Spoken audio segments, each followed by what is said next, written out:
So I think that as a man, your happiness comes from feeling respected over feeling loved.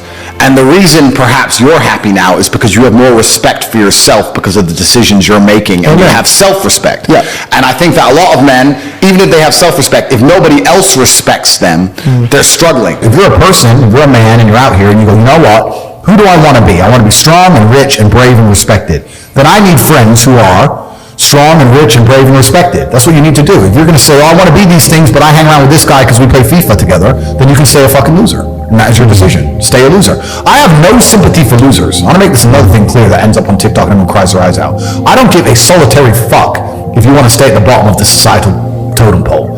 If I'm going to ignore how I feel day after day so I can perform, regardless of whether I'm sad, happy, pissed off, tired, but I'm going to get up and work anyway when I'm tired, how do you expect me to feel sorry for you because you didn't work when you were tired? If I don't care about my own emotions, I certainly don't give a solitary shit about yours. If you want to stay a loser, stay one. Good, it's fine. Stay a loser. I have no sympathy for you. I don't care. Yeah. This is the thing that I don't truly understand.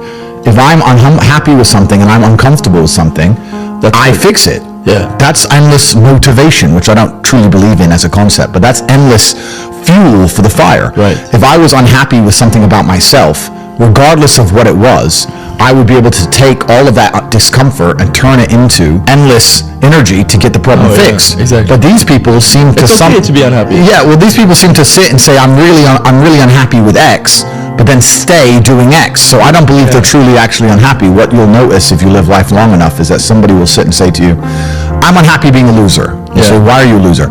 I just sit at home and play video games 7 days a week. And you're like, okay. And maybe 3 days of the week they're unhappy doing that. And that's the time they email you, and that's the time they want to make a change. But 4 days of the week, they don't really, it doesn't really bother them. It doesn't really bother them. Because if it bothered them 7 days a week, guess what? They would fix it. Correct. So I have very little sympathy for people. And that's not because I'm not a nice person, but it's because I've been so hard on myself, and I've been through so many things that were difficult, and I've been through so much pain and trauma myself, some of it self-inflicted, some of it given to me by God to make me a better person. But I've been so difficult on myself, it's very hard for me to look at somebody who's refused to be difficult on themselves and see them as my equal or feel sympathy or pity for them. Why would I feel pity for somebody who took the easy route when I took the hardest possible route? I took the hardest possible way to be the man I am, and you were too big of a and now you want me to feel sorry for you? I don't feel sorry for you. I don't feel sorry for these people. And because as a man, you can be anything you decide you want to be. That's the beauty of being a male. You can build your character completely from the ground up, just like a video game. Every single thing about me that people respect, I built. I was not born a world champion kickboxer. I was not born this intelligent or intellectual. I was not born this rich. I was not born this strong. I was not born this confident. I was not born this interesting. I was not born this charismatic and humble and gorgeous and tall and strong and sexy. I was not born none of these things. I became these things myself, so I deserve all the spoils of war. And anybody who decides they don't want to work hard enough to become those things, then they deserve to sit and accept them my inferior. That's their problem.